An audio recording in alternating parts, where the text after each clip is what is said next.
It happened on an ordinary afternoon, the kind of day when I was folding laundry and humming to myself, never expecting that my world was about to tilt. My phone buzzed, and I reached for it without thinking. A single text message glared back at me, and in just a few words, my son managed to shatter something deep inside me. He told me I wasn't welcome. His wife didn't want me tagging along on their family trip. No gentle explanation, no phone call, just a cold dismissal typed out on a glowing screen. In that instant, I felt the air leave my chest. I remember standing there, gripping the phone so tightly I thought it might snap. The weight of those words pressed down on me like a stone, and all at once the house felt colder, emptier, as if it too understood that I'd just been pushed aside. My bags were already packed. I had been counting down the days, holding on to the hope that maybe this trip would bring us closer, that perhaps my daughter-in-law would see me as more than a burden. But instead of an embrace, I received rejection, sharp and heartless. There is something about betrayal that lingers in the body. It's not just the sting of the words, but the timing, the way they cut deepest when your heart is open and vulnerable. I had spent weeks preparing, quietly thrilled like a child again, imagining the laughter, the shared meals, the chance to feel like family. And in one instant, that dream was snatched away, replaced by a cruel reminder that my place in their lives was conditional. The silence in the house grew heavy, and I found myself looking out the window toward the swing set in the yard. I could still picture my son as a boy, legs pumping high in the air, his voice carrying with excitement about all the things he wanted to be when he grew up. I had believed we were inseparable, that the bond we built would carry us through any season of life. Now I realized how wrong I had been. The shock began to settle into something colder.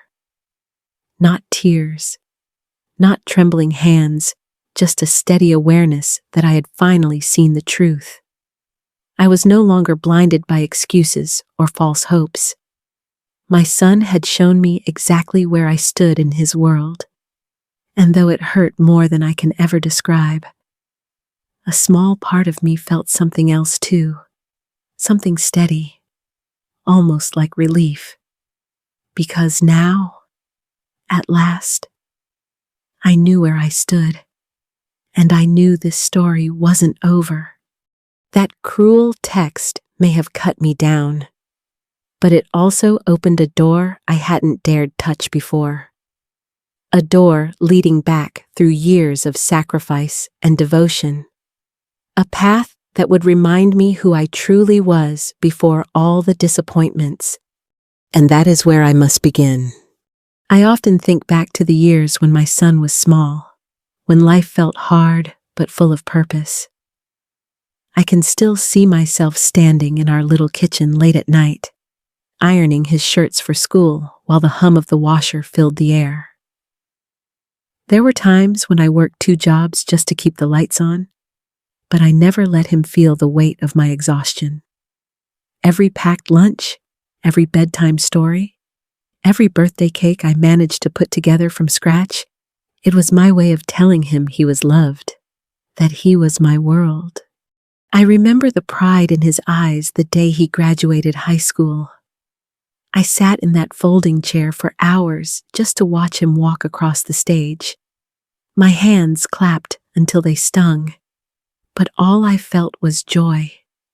I had raised him alone after his father passed, and I believed with every fiber of my being that my sacrifices were worth it. For years, I told myself that one day all the struggles would be replaced with closeness, with respect, with a family that truly valued me. But somewhere along the way, things began to change. The warm gratitude I used to feel from him shifted into something colder, more distant, He grew into a man with success and ambition, yet he seemed to forget the foundation that carried him there. And when he married, the divide grew sharper.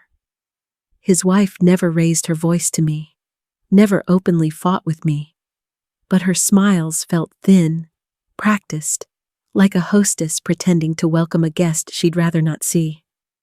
I learned to recognize the sighs when I stayed too long, the polite excuses to keep me at arm's length.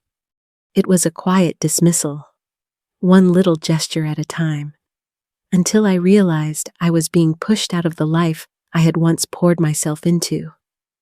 And the bitter truth is this: the very people I had given everything for now treated me as though I had nothing left to give.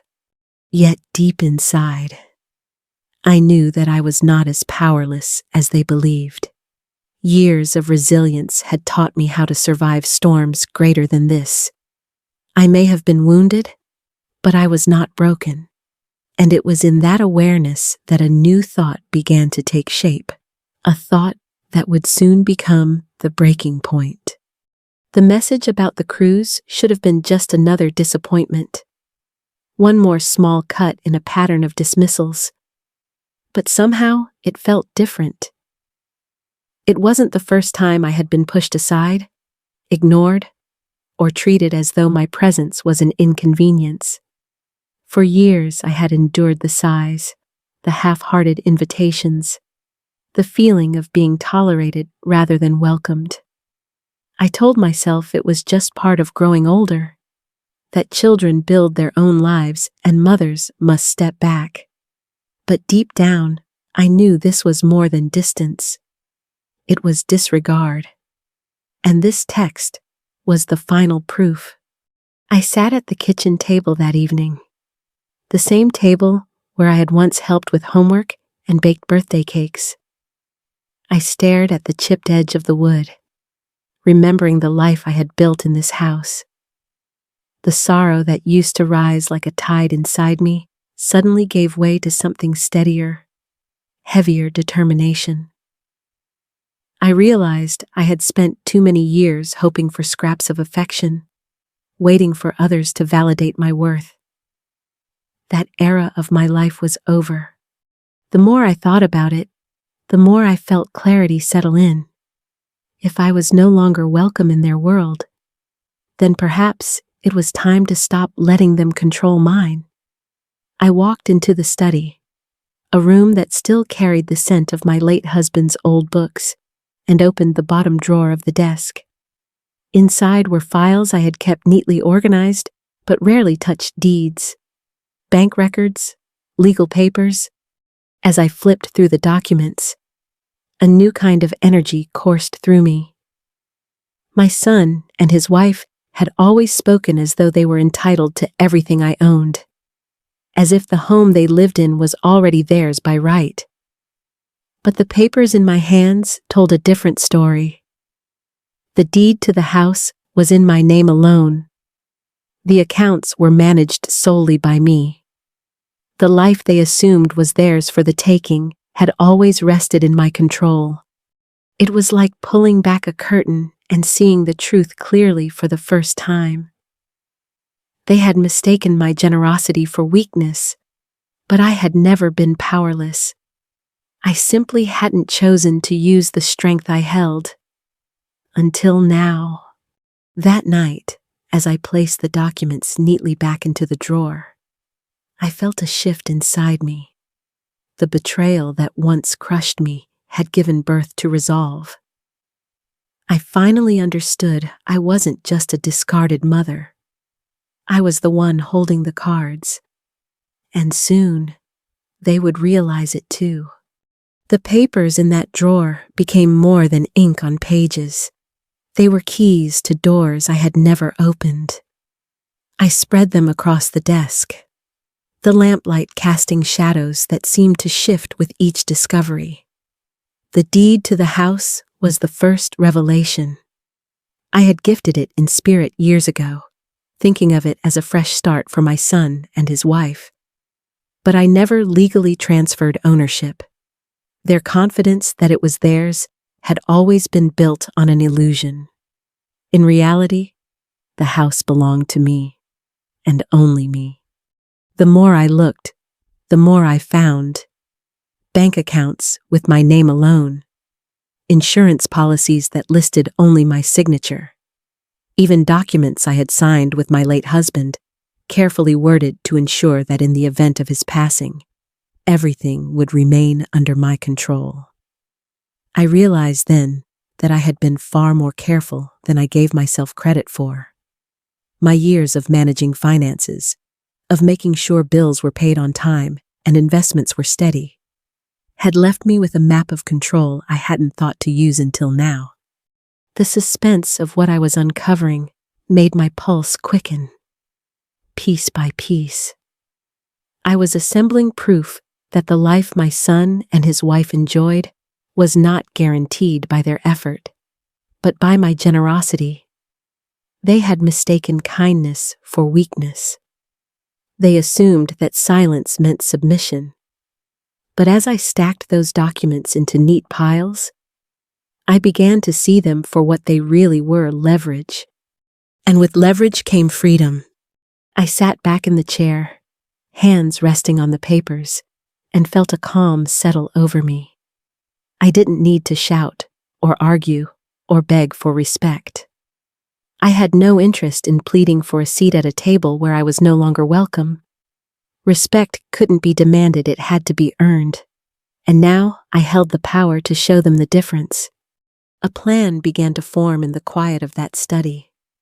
It wasn't born out of rage, but out of resolve. If they thought I was irrelevant, I would show them how mistaken they were. If they thought they could discard me, I would remind them that consequences arrive, whether invited or not. By the time I folded the documents back into their folders, I no longer felt like the discarded mother who had been left behind. I felt like someone who had been underestimated for far too long. And soon, they would see that too. The confrontation was coming. The moment of truth came sooner than I expected. My phone buzzed relentlessly the morning after I set the papers in motion. I knew what those calls meant before I even answered. They had found out. The house they thought was theirs, the security they had paraded as an achievement, was slipping from their hands. When I finally picked up, their voices were frantic, layered with panic and disbelief. But I didn't raise my own voice. I didn't argue. I let the storm crash on the other end while I sat steady, calm as stone. Inside, I felt a strange sense of peace. For years, I had been the one scrambling, bending, accommodating anything to avoid conflict. Now, the tables had turned. It was their turn to beg for understanding, to scramble for solutions. And the more they pleaded, the more I realized how much power had quietly rested in my hands all along. They tried every tactic. First came the confusion, insisting this had to be some kind of mistake. Then came the anger, accusing me of betrayal, as though I were the one who had broken the bond of family. And finally, the desperation promises of change, bargaining, even half-hearted attempts at guilt. But I didn't flinch. I had already signed the documents. The process was already underway. It wasn't a threat. It was reality. I reminded myself over and over that this wasn't about revenge. It was about consequences. I wasn't stealing from them or leaving them destitute. I was reclaiming what had always been mine, something I had simply allowed them to enjoy as long as respect was kept intact. They had broken that trust, and with it, the conditions of my generosity. The silence that followed my final words was heavier than any argument. On their end, I could sense the realization settling in. They had lost control. For the first time in years, I wasn't the one powerless in this relationship. They were. When I hung up the phone, I didn't feel the weight of guilt pressing on me. Instead, I felt lighter, freer. The power dynamic had shifted completely, and I no longer needed to justify myself. I had acted not out of spite, but out of strength, and the outcome was already set in motion. That morning, as sunlight streamed through the curtains, I understood something important. The fight was over. The battle for respect had been won, not with shouting, but with quiet resolve. And now, with that chapter closing, a new one waited for me, one where I could finally begin again on my own terms. When the paperwork was finalized and the house officially listed, I felt something I hadn't felt in years: relief. The weight that had pressed on my chest for so long began to lift, and for the first time, I could breathe without the heaviness of resentment. It was as if the walls of my life, once closing in, had suddenly opened to reveal a wide horizon waiting for me. I woke the next morning with a sense of freedom I didn't recognize at first. No calls to screen, no tension waiting in the pit of my stomach, no dread about what subtle dismissal or cold smile would come next. Instead, I stood in my kitchen, made a cup of coffee, and realized I could make choices just for myself. That simple thought for myself was more powerful than any apology I had ever longed to hear. At first, I started small. I pulled old books off the shelves, novels I used to love but hadn't touched in years. I lingered over recipes, not because anyone expected a meal, but because cooking for myself felt like a quiet celebration. I even dusted off a set of paints I had bought decades earlier, convinced at the time I would never have the energy to use them. Stroke by stroke, color returned not just to the canvas, but to my life. Then came bigger steps. I booked a trip, something I had always put off with the excuse that there wasn't time, or money, or someone to go with me. Vermont in the autumn seemed like a good start. I stayed at a small bed and breakfast tucked among red and golden trees. Each morning, I walked outside and breathed in crisp air scented with maple. I sat on wooden benches near covered bridges, reading novels, writing in a journal, letting the silence heal parts of me that had been frayed for too long. Travel awakened something in me that I thought had been buried with my husband. I realized how much of myself I had put away in the shadow of motherhood, how easily I had defined my identity by sacrifice alone.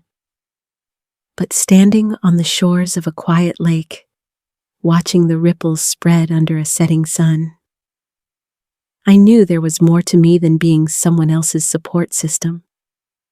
I was still a woman with dreams, with curiosities, with the ability to start over. When I returned home, I was no longer the same.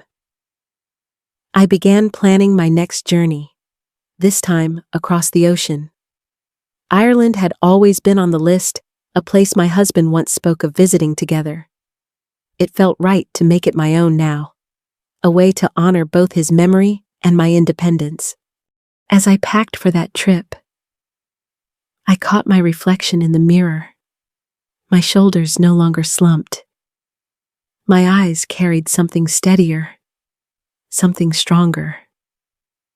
I wasn't the woman begging for scraps of affection anymore. I was the woman who had finally chosen herself. Yet deep down, I knew the story wasn't over. There were consequences still unfolding, secrets still waiting to surface. My life was opening. Yes, but so was a chapter I hadn't expected. When the final documents were signed and the phone calls fell silent, I felt something I hadn't experienced in years: relief. A quiet calm filled my chest, as though a heavy weight I had carried far too long had finally slipped from my shoulders. I no longer woke each morning wondering if I'd be needed, tolerated, or dismissed. For the first time in decades, I woke to my own life, my own choices, my own freedom. The house that had once tied me to so many bitter memories no longer anchored me.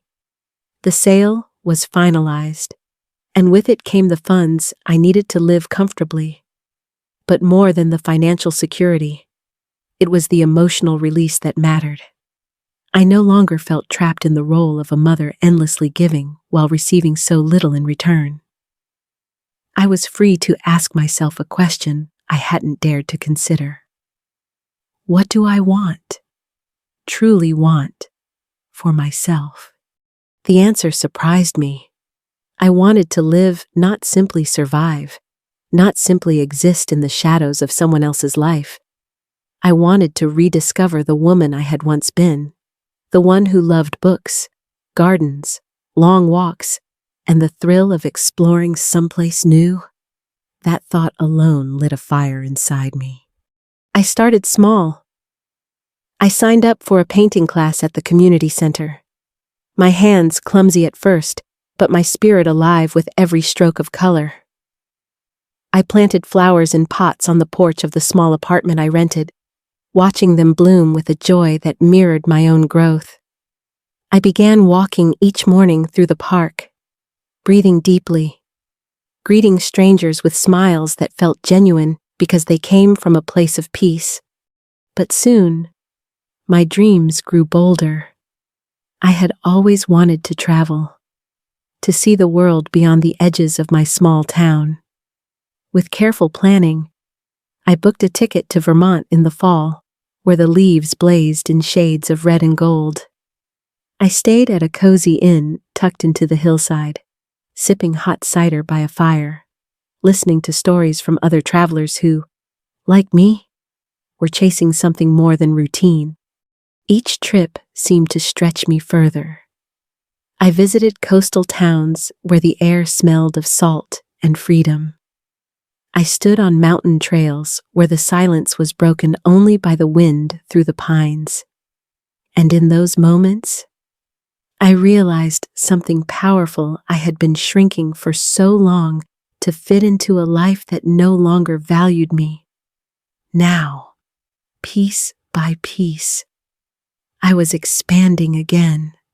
What surprised me most was how natural it felt to prioritize myself. For years, I believed self-care was selfish, that my worth came only from how much I could sacrifice for others. But as I stood in art studios, walked foreign streets, and breathed in fresh mountain air, I discovered that caring for myself was not selfish at all. It was necessary. It was the foundation for joy, for dignity, for the life I had always postponed. And yet, even as I reveled in this newfound freedom, I couldn't ignore the faint shadow of my past. My son and his wife no longer held power over me, but they lingered in my thoughts, not with longing, but with a clarity I had never had before. I didn't need their approval, their attention, or even their apology to move forward. What I needed was my own respect, and I had finally claimed it. Still, life has a way of surprising us just when we think the story has settled. As I packed for my next journey, folding sweaters into a suitcase with the ease of a seasoned traveler, a part of me sensed that the chapter wasn't quite closed. I didn't know what twist lay ahead, but I knew one thing for certain, whatever came next. I was ready to face it, not as a diminished version of myself, but as the woman I was always meant to be.